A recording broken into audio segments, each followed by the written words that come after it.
do Espírito Santo na nossa vida. O Espírito Santo diz Jesus, convence o mundo quanto ao pecado, quanto à justiça e quanto ao juízo. Qual é a primeira missão do Espírito Santo com relação a nós, a igreja?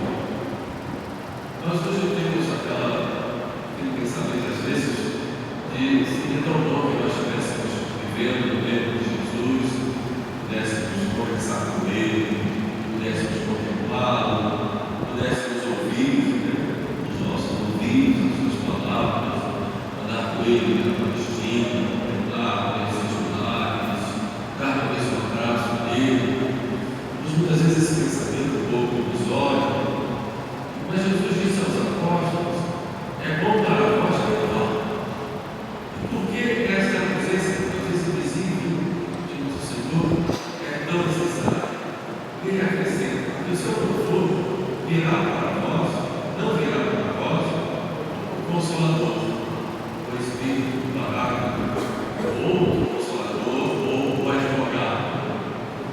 Então essa é a primeira missão do Espírito Santo, nossa, é não tornar Jesus visível. Ele está no céu, nós vamos nos encontrar com Ele e vamos estar com Ele na visão beatífica eternamente.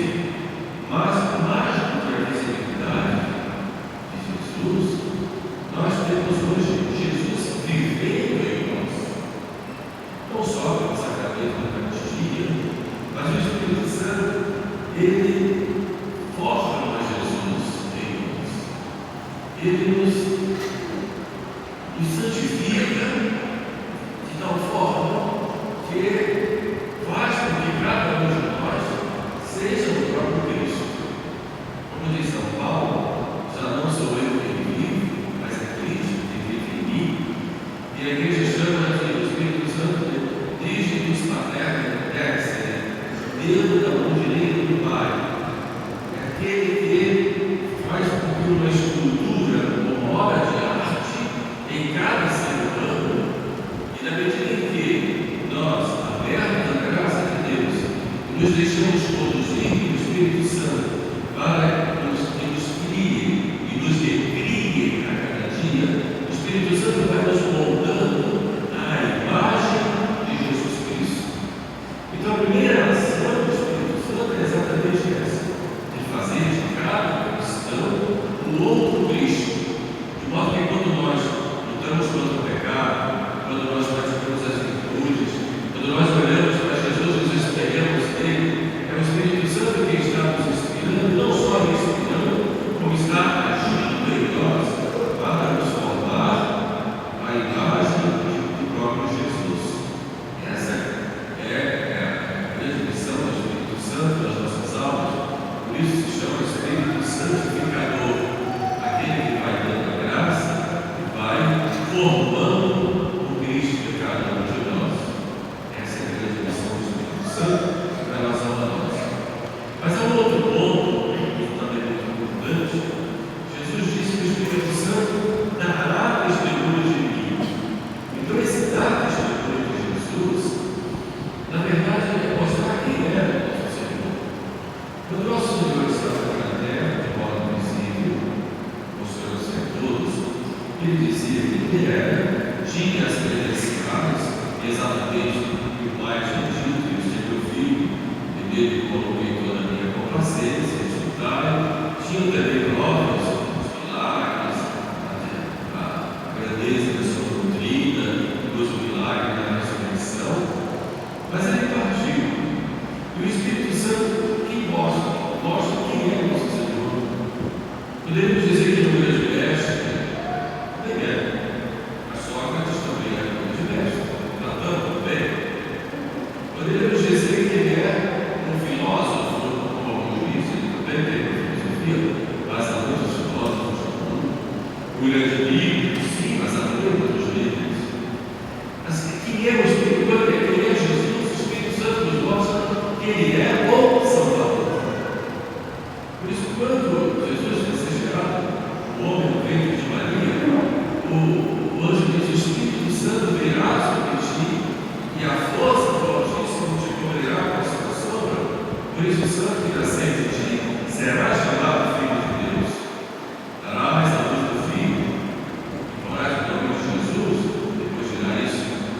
também lá José, e Jesus significa exatamente o Salvador. O Espírito Santo nos mostra, nos ensina e nos apresenta Jesus como nosso Salvador. Assim como Jesus nos trouxe o Pai, nos mostrou quem é o Pai, que o Pai é o Pai de bondade, o Pai que ama, o Pai que quer estabelecer conosco uma relação de comunhão. O Pai nos ama, como a mim, e me ama. Eu e o Pai somos um. Deus amou o mundo de tal maneira que enviou seu Filho unigênito para que todo aquele que nele crê não pereça, mas tenha vida eterna. Quer dizer, todos esses testemunhos Jesus dá ao Pai, agora o Espírito Santo dá ao Filho, mostrando que Ele é o Salvador e que não existe debaixo do céu nenhum outro nome que possa trazer a salvação e não o nome de Jesus. Portanto, essa expressão do Espírito Santo exatamente nos mostrar Jesus como Salvador. Ainda falta muito para nós, espiritualmente, crescermos e entrarmos nessa grande realidade da salvação que nós recebemos. É que Jesus que veio nos libertar, veio nos libertar do pecado, veio nos transformar, veio exatamente para dizer como o homem deve ser. Por isso ele é chamado de novo Adão. E como vem essa salvação? Aí vem uma outra ação do Espírito Santo que nos diz que, como disse Jesus, o Espírito Santo convencerá o mundo quanto ao pecado. O que quer dizer isso? Ninguém realmente entende o que é, na verdade, o pecado, se imaginar que o pecado é apenas uma quebra da lei. O pecado não é só isso. Aliás, nós aprendemos no catecismo que é o pecado a desobediência à lei de Deus e à igreja. É verdade. Teologicamente falando é isso, mas é mais do que isso. Não é apenas uma quebra de uma norma. Eu tenho uma norma e quebrei essa norma. O pecado vai além disso.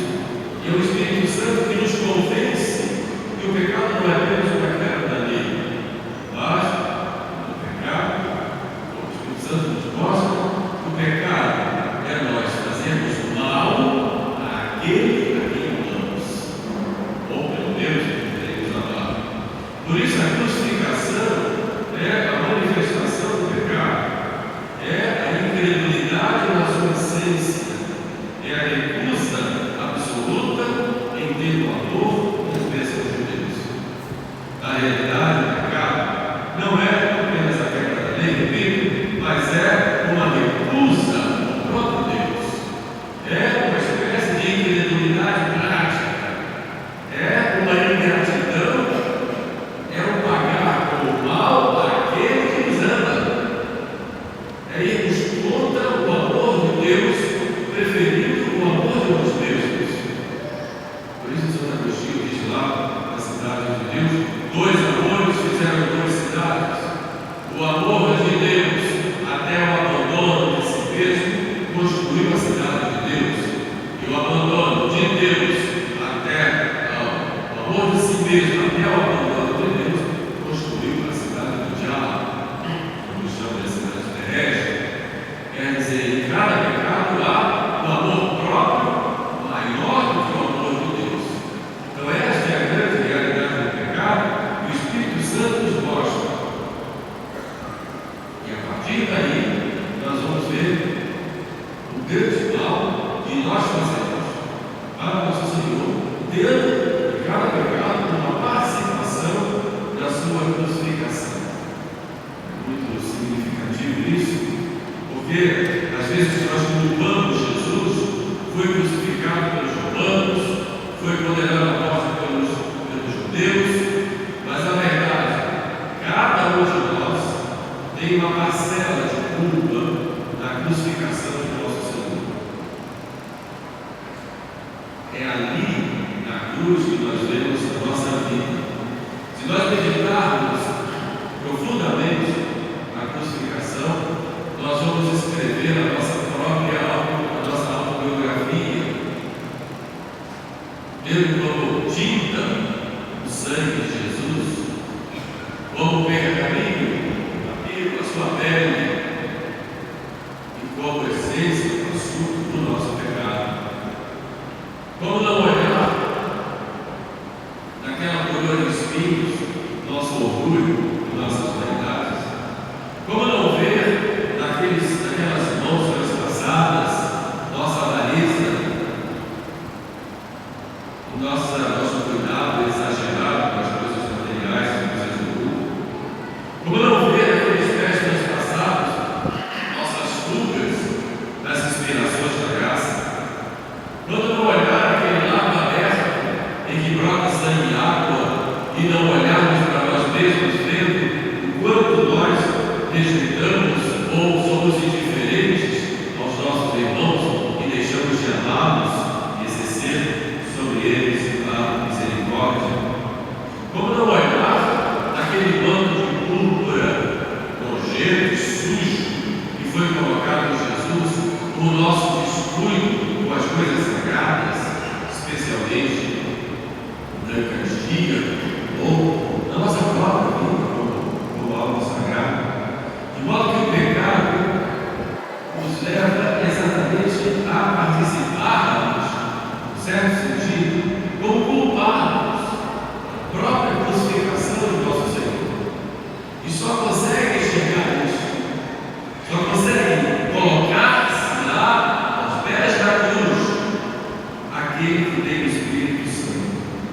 É o Espírito Santo que vai nos fazer olhar para a cruz e ver que ali está cada um de nós crucificado por Cristo, e que em cada detalhe dessa crucificação e dessa morte, nós temos lá a nossa participação, esbofeteando, chicoteando, cuspindo e zombando do próprio Jesus. E é só quando nós temos o Espírito Santo que, olhando para dentro de nós mesmos, nós conseguimos entender e participar daquele momento de Jesus que se renova em cada Santa Missa, o seu oferecimento. A missa é o Calvário, o presente do altar, e é o Espírito Santo que nos move, que nos leva a derreter, a chorar os nossos pecados, a nos entristecer diante de todo o sofrimento do nosso Senhor. Mas a cruz é também para nós sinal de esperança. Todo pecador que tem o Espírito de Cristo sempre pensa no seu pecado como em relação à crucificação, mas nosso Senhor na cruz se torna também a nossa esperança, porque aquele sofrimento dele foi em remissão dos nossos pecados. Então não olhamos para a cruz desesperados, mas confiantes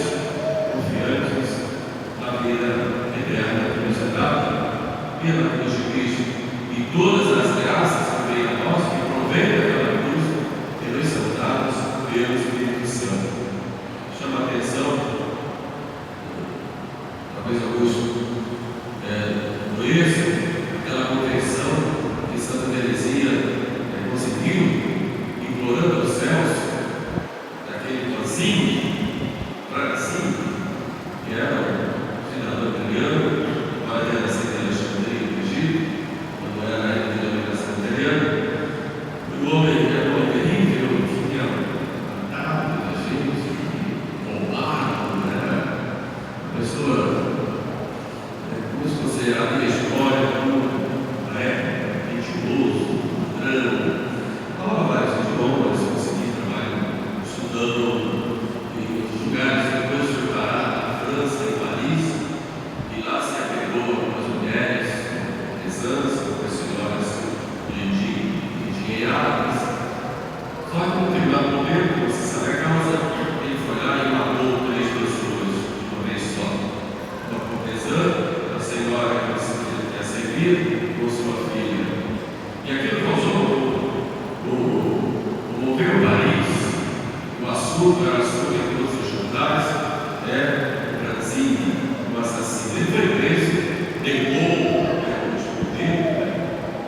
que já tinham sido feitas várias tentativas e ele não tinha se arrependido e não tinha se convertido.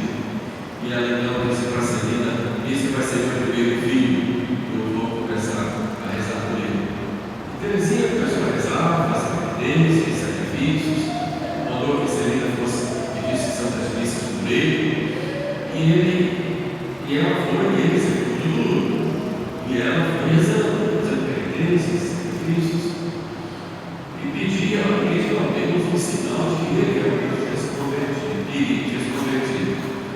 Chegou o dia dele ser levado para a guilhotina, ele foi acompanhado por 2 soldados e um frade.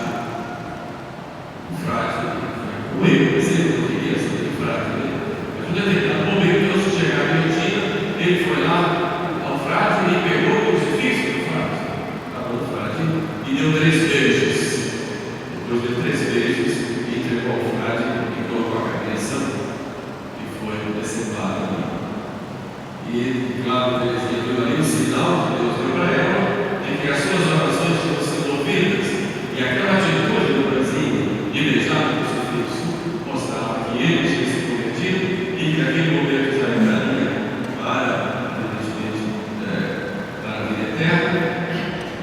Não foi condenado, e Deus ali estava exercendo a sua misericórdia. Mas o que nos chama muita atenção é que o sinal de Brasília, para realmente mostrar diante de Deus a sua conversão, que estava arrependido do que ele tinha feito em toda a sua vida, quando ele teve que confessar a igreja, foi beijar o crucifixo. Mostrar que o crucifixo é a cruz, e é esse grande sinal de salvação para nós. E a cruz é o sinal do nosso pecado, o Espírito Santo nos mostra isso, mas a cruz também é para nós a esperança de salvação. E ele, então, arrependido, beija a cruz. A cruz é para a nossa salvação. E foi uma graça muito grande. E depois, evidentemente, chegou aos ouvidos de Teresinha, o meu primeiro filho do Brasil. O Espírito Santo ele faz isso. O Espírito Santo que age dessa forma, mostrando essa triste realidade do pecado, mas esta alegria da santificação, da conversão e da nossa transformação, partindo exatamente da cruz.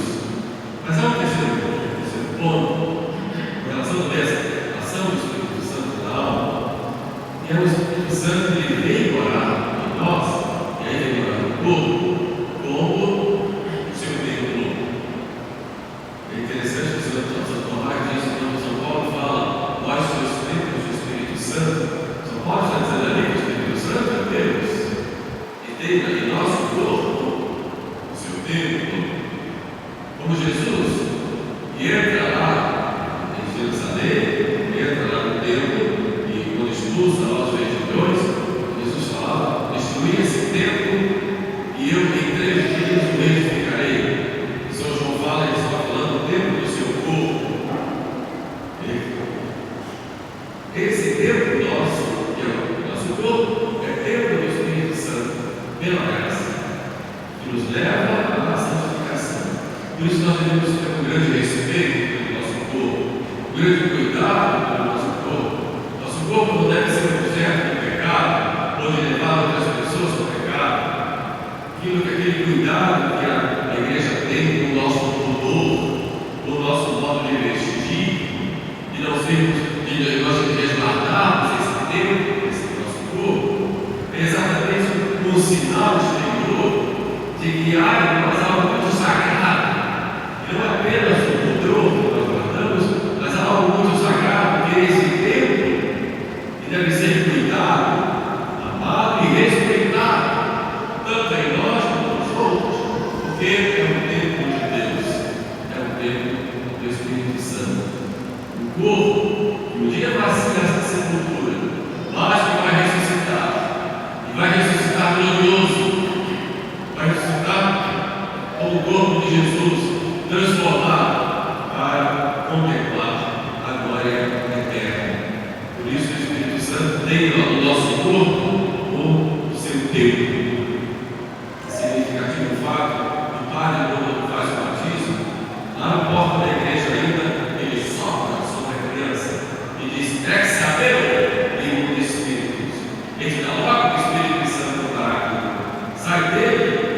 mundo e dá lugar ao Espírito Santo. Exatamente.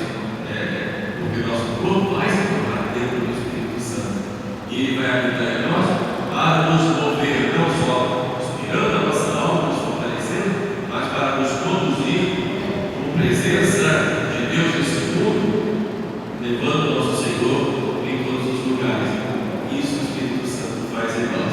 Então, nosso Senhor vai nos preparando assim para o Espírito Santo, para a sua igreja, para que possamos, com o coração bem aberto e bem dispostos e acolhedores a essa graça que vem a nós do Espírito Santo.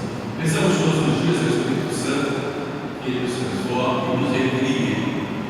Diz a oração: Espírito Santo, vem Espírito Santo de quem há muito, de renovar o espaço eterno, vem Espírito Santo, e tudo será criado, e renovareis a face da terra. Ele renove cada dia em nós o amor ao nosso Senhor. Louvado seja o nosso Senhor Jesus Cristo.